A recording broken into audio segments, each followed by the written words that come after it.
This is a conclusions question.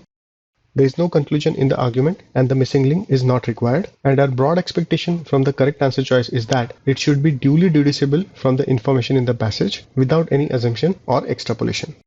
Now before we move on to the answer choices, let's look at the argument closely. The argument talks about two categories, Latin American immigrants and immigrants from the rest of the world. And it says that the absolute increase in one category is greater than that in the other category, but the category of immigrants from Latin America will not increase its share, whereas the other category will increase its share. Now think about these two scenarios. What can be said about the sizes of these two categories? Let's say both of them are equal in size. Let's say both of them are 100 immigrants, and let's say this is Latin American immigrants and this is rest of the world. So if Latin American immigrants increase more than the increase in other immigrants, let's say there are 10 Latin American immigrants added and only 5 rest of the world immigrants added, the total will be 110 versus 105, and we will see that now the share of Latin American immigrants is more than the share of rest of the world immigrants, because this share is more than 50%, where earlier it was 50%.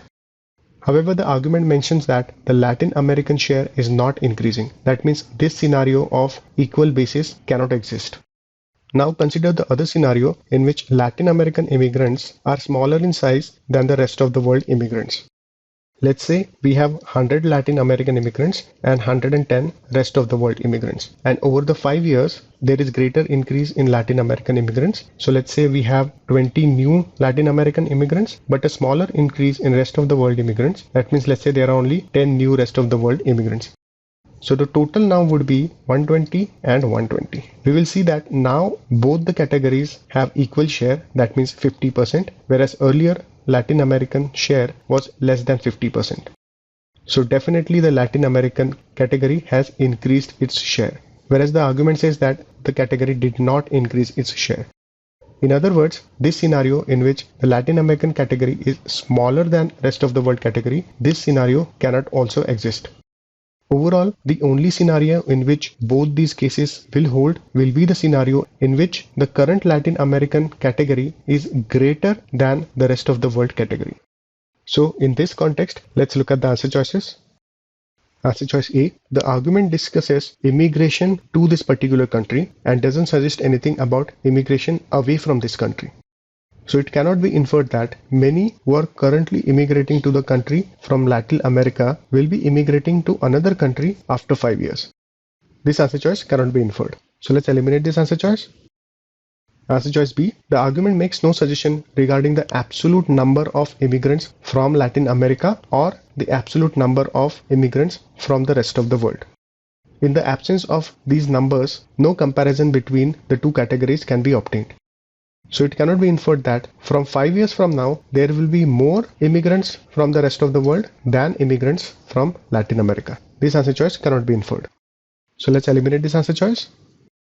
Answer choice C, the argument makes no suggestion regarding immigration from Asia. So this answer choice cannot be inferred. So let's eliminate this answer choice. Answer choice D, the argument talks about two categories, immigrants from Latin America and immigrants from the rest of the world, and says that one category, that means the Latin American category, will have a greater increase between the 5 years, but its share will not increase. The only scenario in which this can happen is when the base of Latin American immigrant as a category is more than the base of the rest of the world immigrants as a category, which is what is implied in answer choice D, because it says that currently, that means the current base, there are more Latin American immigrants than there are immigrants from the rest of the world. In the earlier part of the video, we took some numbers and saw how this can be inferred. This is a good answer choice. Let's keep this on hold. Answer choice E, the argument talks about the category of Latin American immigrants and the category of immigrants from rest of the world, and says that the absolute increase in one category, that is the Latin American category, will be more than the absolute increase in the other category. However, the answer choice doesn't suggest anything about the overall rate of immigration growth. So this answer choice, which compares the growth rate in the Latin American category and the overall growth rate, cannot be inferred. So let's eliminate this answer choice. D is the correct answer choice.